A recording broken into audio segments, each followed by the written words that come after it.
आगे चलते हैं। ये जो टेबल्स आप देख रहे हो वो एग्ज़ाम के हिसाब से बहुत ही एमपी है। तो अर्धसूत्राणु जिसे क्रोमोसोम भी बोला जाता है में द्विगुणित यानी कि 2n गुणसूत्रों की संख्या तथा कुछ जीवों में अगुणित यानी कि n संख्या को रिक्त स्थानों में भरे। मतलब है क्या इसका? तो आप टेबल के अंदर देखोगे तो यहाँ पे लिखा है जीव का नाम, यहाँ पे सभी जीव के नाम दिए गए हैं। उसके बाद अर्धसूत्र यानी कि 2n टाइप्स में कितने गुणसूत्रों की संख्या है वो दी गई है, और इससे आधी यानी कि n टाइप युग्मकों में गुणसूत्रों की संख्या वो यहाँ पे दी गई हो, और कई जगह ऐसी है जो आपको अपने हिसाब से लिखनी है, पर मैंने आपको पूरा टेबल जो है वो करके दिया है ताकि आपको इजी रहे। जैसे कि मैं एग्जांपल लूँ, फर्स्ट है मनुष्य, तो उसके अंदर गुणसूत्रों की संख्या 2n में देखने जाते हैं, वो है कितनी 46 है। उससे आधा n करो, यहाँ पे 2n है तो आधा करोगे तो कितने मिलेगा 23। ये कपल के अंदर आएगा, डबल करोगे तो ये उसकी संख्या मिलेगी। उसके बाद बात करते हैं घरेलू मक्खी की, जिसमें यहाँ पे 12 है तो इससे आधा क्या हो जाएगा 6। चूहा 42, यहाँ पे है 21। उसके बाद कुत्ता, बिल्ली, फल मक्खी, ऑफियो, क्लोसम, सेब, धान, मक्का, आलू, तितली, प्याज, ऐसे अलग अलग जो जीव के नाम यहाँ पे दी गए हैं। ये 2n है और ये है उसके आधा यानी कि n टाइप में क्या होगा।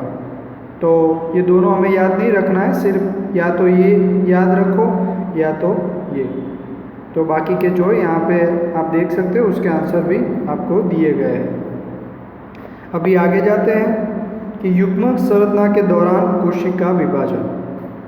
हमें पता है n+n क्या होगा 2n होगा, तो उस दौरान क्या होता है कोशिका विभाजन। तो सभी विषम युग्म की प्रजातियों में युग्मक प्रायः 2 प्रकार के होते हैं, जो आपको पता है नर तथा मादा कहलाते हैं।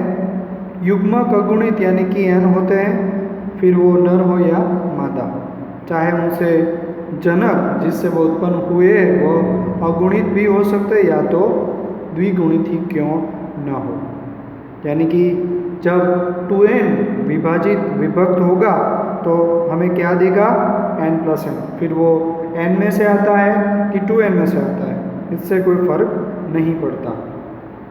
एक गुणित जनक सूत्री विभाजन यानी कि जैसे समसूत्रण, ये हमने 11th में पढ़ा था, के द्वारा युग्मक उत्पन्न करते हैं, यानी कि n+n क्या होगा 2n।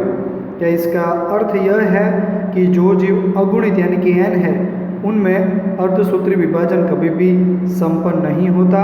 तो यही एग्जाम मतलब कि यही सवाल के ऊपर हम आगे जाएंगे। उस सवाल के जीवन चक्र के चार्ट को ध्यान से देखें, जिसे आपने कक्षा 11वीं अध्याय 3 में देखा था, ताकि आपको उपयुक्त उत्तर मिल सके, जिसमें हमने n टाइप के अंदर कैसे जीव जो है उसके अंदर n में से 2n या तो 2n में से n वो विभक्त कैसे होता है वो हमने देखा था। बहुत से जीव जिनका संबंध मोनेरा, फंजाई, शैवाल तथा ब्रायोफाइट्स से है वह अगुणित पादप काय होते हैं। याद रखना, ये एग्जाम में आ सकता है। कौन कौन से? मोनेरा, फंजाई, शैवाल, ब्रायोफाइट वो किस में आएगी अगुणित यानी कि n में।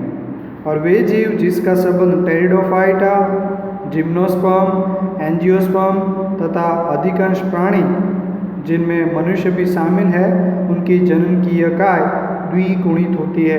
तो इसमें क्या होगा 2n, इसमें n। तो ये एग्जाम्पल आपको याद रखना है। फिर से 2n किस में मिलेगा आपको? टेरिडोफाइट, उसके बाद जिम्नोस्पर्म, एंजियोस्पर्म और अधिकांश प्राणी जिसमें मनुष्य भी सम्मिलित है। यह स्पष्ट हो चुका है कि अर्धसूत्री विभाजन यानी कि आधा जो न्यूनकारी विभाजन है और जहाँ द्विगुणित काय अगुणित युग्मकों को उत्पन्न करता है, यानी कि 2n जो है वो विभक्त होकर क्या बन जाता है n+n। द्विगुणित जीवों में अर्धसूत्री कोशिका अर्धसूत्री विभाजन से होकर गुजरती है, यानी कि सबको 2n में से मतलब कि क्या करना पड़ेगा, n+n। तो अर्धसूत्री विभाजन के अंत में गुणसूत्रों का केवल एक सेट प्रत्येक युग्मक से निगमित करता है, यानी कि 2n होता है, आगे जाके वो nn बन जाएगा। सारणी 1.1 जो हमने अभी देखा का ध्यानपूर्वक अध्ययन करें तथा जीवों में द्विगुणित एवं अगुणित गुणसूत्रों की संख्या को भरे, जो हमने ऑलरेडी पहले क्लियर कर ली है कि आपको यहाँ अर्धसूत्री कोशिका अर्धसूत्रों यानी कि 2n और युग्म को यानी कि n के बीच कोई संबंध दिखाई पड़ता है तो कि उनके बीच जो है रिलेशन तो है ही, n को डबल करोगे तो क्या मिलेगा आपको 2n। तो एग्ज़ाम के अंदर ये जो सारणी है उनमें से कोई भी एक क्वेश्चन आ सकता है, हमें सिर्फ उसके नाम और क्या हम याद रखेंगे कि उसे डबल करें तो उसका हमें क्या मिलेगा, आंसर मिलेगा।